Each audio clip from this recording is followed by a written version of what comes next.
Assalamualaikum warahmatullahi wabarakatuh. Shalom, Om Swastiastu, Namo Buddhaya, Salam Kebajikan.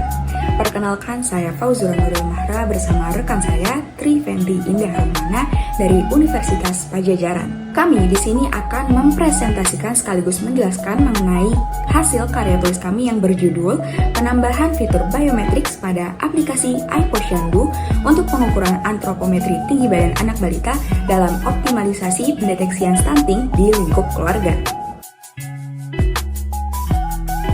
Apakah teman-teman pernah mendengar tentang stunting? Lalu apa sebenarnya itu stunting? Stunting merupakan kondisi terhambatnya pertumbuhan serta perkembangan anak, sehingga anak yang mengalami stunting biasanya memiliki tinggi badan yang lebih rendah daripada umumnya. Ini merupakan suatu tanda yang paling mudah dilihat untuk mengkategorikan seorang anak mengalami stunting atau tidak. Sekarang yang menjadi pertanyaan ialah seberapa besar sih kasus stunting itu? Sampai saat ini banyak dibicarakan oleh masyarakat khususnya di Indonesia, 21,6%. Angka tersebut tentunya bukanlah suatu persentase yang kecil untuk suatu masalah kesehatan khususnya di Indonesia. Bahkan pemerintah sendiri pun telah menargetkan penurunan angka stunting sebesar 14% di tahun 2024 ini. Lalu dengan prevalensi kasus sebesar itu, sebenarnya apa yang menyebabkan stunting? Jawabannya ialah asupan nutrisi yang kurang. Nutrisi yang dimaksud di sini ialah seperti karbohidrat, protein, kalsium, dan berbagai vitamin lainnya seperti B9 atau lebih dikenal dengan asam folat, vitamin B12, dan vitamin lainnya. Untuk mencegah terjadinya stunting, kita dapat melakukan diagnosis preventif dengan melakukan pencegahan seperti deteksi dini, yaitu dengan pengukuran antropometri yang ada tinggi badan, berat badan, dan juga lingkar kepala yang digunakan untuk mendeteksi stunting. Dari hasil pengukuran yang telah dilakukan, kita dapat mengkategorikan anak mengalami stunting atau tidak dengan bantuan grafik indeks massa tubuh yang dikeluarkan oleh Organisasi Kesehatan Dunia atau WHO, yang mana terletak pada sebelah kanan atas.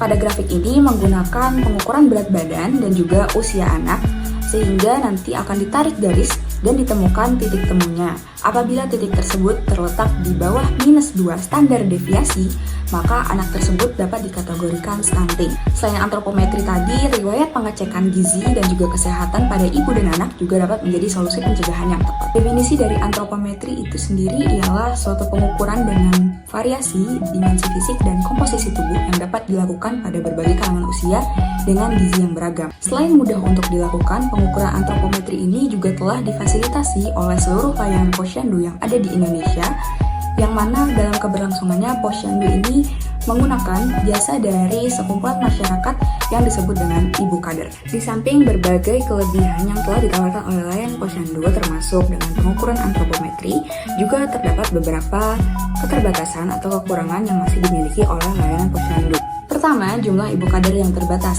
Seperti yang telah saya sebutkan sebelumnya bahwa dalam keberlangsungannya Posyandu sangat bergantung pada peran ibu kader.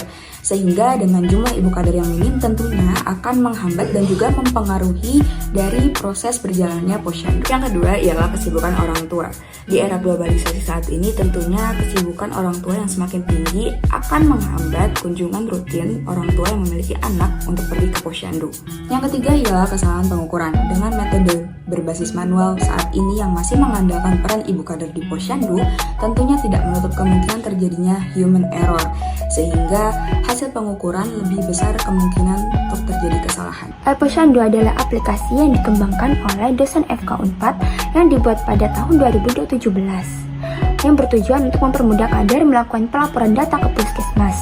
Oleh karena itu, pelaporan data ke puskesmas, kolaborasi ke desa, dan edukasi dapat dilakukan lebih efisien.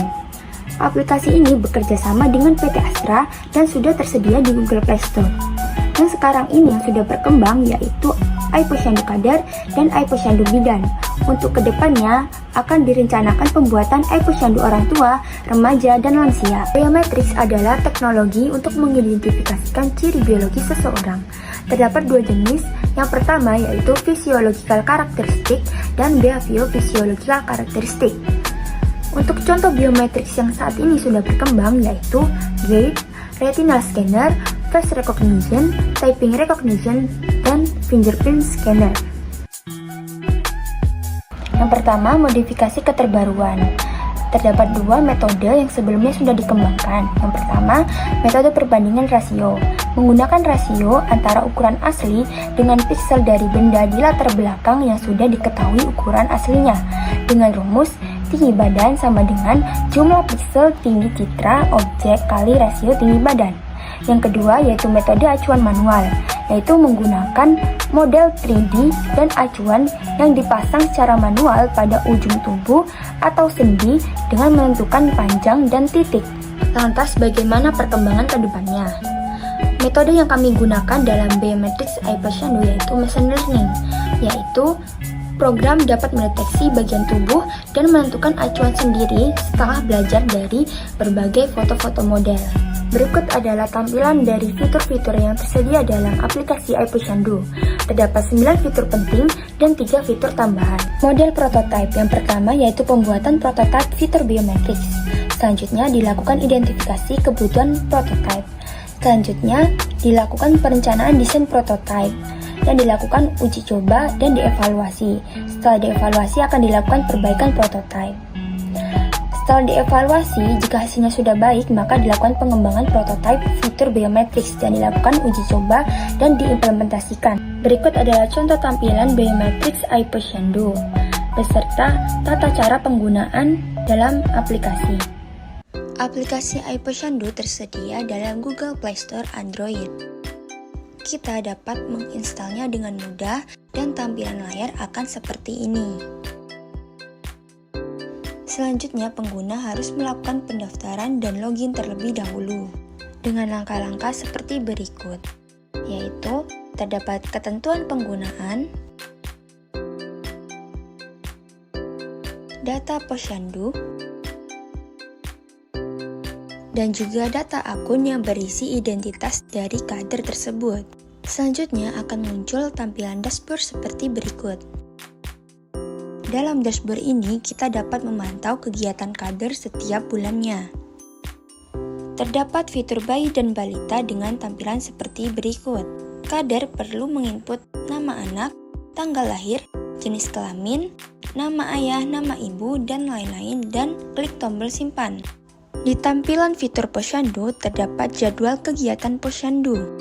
Selanjutnya terdapat fitur ibu hamil dengan tampilan seperti berikut.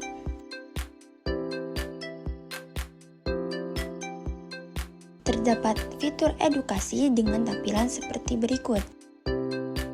Terdapat banyak video tutorial terkait penggunaan aplikasi ini dan juga terkait edukasi kesehatan.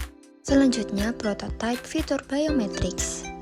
Fitur ini bekerja seperti kamera pada umumnya, di mana pengguna harus menekan tombol kamera. Setelah itu, sistem akan mengukur tinggi badan dari bayi tersebut dan hasil akan otomatis terinput dalam aplikasi. Data tersebut juga dapat dilihat secara berkala dalam aplikasi. Kesimpulannya, stunting sekarang masih menjadi masalah kesehatan dengan jumlah kasus yang tinggi di Indonesia. Selain itu, kegiatan posyandu sekarang masih sangat bergantung dengan keaktifan kader, sedangkan pengetahuan dan kesalahan input data yang dilakukan oleh kader masih cukup tinggi. Di era globalisasi ini, banyak orang tua juga yang sibuk dengan pekerjaannya, dan juga jarak posyandu yang jauh kini menjadi alasan orang tua malas untuk mengantarkan anaknya ke posyandu. Maka dari itu, penulis ingin menggagas sebuah ide pengukuran antropometri menggunakan teknologi biometrics yang memiliki tingkat efektivitas lebih baik dan efisien dari yang sudah ada.